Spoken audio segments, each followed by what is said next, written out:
बिस्मिल्लाहिर्रहमानिर्रहीम। अस्सलाम वालेकुम नाज़रीन कराम। जो इलेक्शन कमीशन ऑफ पाकिस्तान आईनी मुद्दत के दौरान वफाक में और सूबों में इलेक्शन ना कराकर जिन्होंने आइन को पामाल किया, वो अब हुक्म सादर फरमा रहे हैं कि पीटीआई इंट्रा पार्टी इलेक्शन 20 दिन के अंदर अंदर कराए, वो भी इलेक्शन साफ और शफाफ और आइन के मुताबिक हो। बसूरते दीगर पीटीआई का जो निशान है बैलेट पर बल्ले का, वो छीन लिया जाएगा और चेयरमैन के ओहदे पर इमरान खान साहब फाइज नहीं रह सकते।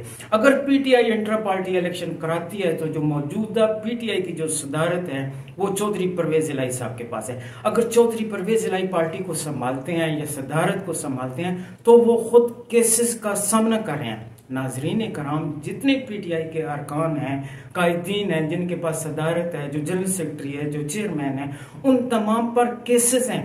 जो पीटीआई के कारकुन हैं, जो पीटीआई के कायदीन हैं, जो एमपीए के उम्मीदवार हैं, एमएनए के उम्मीदवार हैं, उन सब के ऊपर केसेस हैं। या वो भागे हुए हैं, जो बैरून मुल्क हैं, या उनको उनके जेल में डाला हुआ है। और अब इन्होंने हुक्म सादर फरमाया है कि 20 दिन के अंदर आप इलेक्शन कमीशन में नताइज 13 दिसंबर की तारीख से पहले पहले आपने जो इंटर पार्टी इलेक्शन है उसके करने हैं। और 15 दिसंबर को नाजरीन जो है वो इमरान खान का जो केस है वो जस्टिस आमिर फारूक की अदालत में लगेगा। वहां पर तोशा खाना केस में नाअहली का जो फैसला है वो होगा। और किसी और पार्टी को उन्होंने नहीं कहा कि आपने इलेक्शन कराना है, सिर्फ हुक्म हुए हैं पीटीआई को कि साफ और शफाफ इलेक्शन आप कराएं। और जो सेनेटर हैं अली जफर पीटीआई, उनकी जबानी इलेक्शन कमीशन को ऑलरेडी इंट्रा पार्टी इलेक्शन के कागजात जून में तमाम नताइज जमा करा दिए गए थे। इतने अरसे बाद उन्होंने दोबारा गालिबन किस ताकत के ऊपर उन्होंने किसने कहा कि आप दोबारा जो है वो पीटीआई को सिर्फ उन्होंने कहा कि आप दोबारा इंट्रा पार्टी इलेक्शन। और नाजरीन जो अभी मौजूदा जो इंट्रा पार्टी जो पीटीआई की जो पोजीशन है वो बहुत ज्यादा कमजोर है। इंट्रा पार्टी इलेक्शन पीटीआई के लिए एक मसला बन गया है। ये कौन कह रहा है, किसके कहने पर ये हुक्म सादर फरमाया इलेक्शन कमीशन ऑफ पाकिस्तान ने? और सिर्फ कहा गया पीटीआई को, किसी और पार्टी को, जंगीर तरीन को, परवेज खट्टक को, पाकिस्तान मुस्लिम लीग नून को, पीपल्स पार्टी को नहीं कहा गया। अब अगर इंटर पार्टी इलेक्शन होते हैं तो इमरान खान इसमें हिस्सा नहीं ला सकते। इमरान खान जो है वो चेयरमैन के ओहदे पर वो फाइज नहीं रह सकते। इमरान खान के ऊपर केसेस हैं। अब जो पार्टी है बेसिकली जो इंट्रा पार्टी इलेक्शन है नाजरीन, ये कुछ दिन में भी हो सकते हैं। ये अपने पार्टी में एक चुनाव करना है, अपने कायदीन का मेंबरशिप जो है, ये पार्टी के इलेक्शन होते हैं बेसिकली। लेकिन अभी जो मौजूदा पीटीआई की जो सिचुएशन है वो बहुत ज्यादा कमजोर है।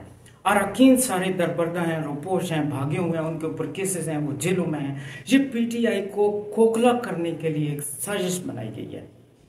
इमरान खान को कमजोर करने के लिए ये साजिश बनाई, क्योंकि मौजूदा जो इलेक्शन है वो फरवरी में सर पर है। अब जो स्ट्रगल करनी चाहिए इलेक्शन के लिए करनी चाहिए, जो पाकिस्तान में इलेक्शन है, अब इन सब की तवज्जो जो है वो इंट्रा पार्टी इलेक्शन में कर दी गई है। अब इंट्रा पार्टी इलेक्शन में जो नाजरीन बेसिकली किस पार्टी में भी इलेक्शन हो उसमें मसले बनते हैं। मसले ये बनते हैं कि अगर किसी एक पार्टी को या एक ग्रुप को या एक बंदे को सदारत मिलती है या जनरल सेक्रेटरी की ओहदे पर फाइज किया जाता है, जो दूसरा है वो नाराज हो जाता है।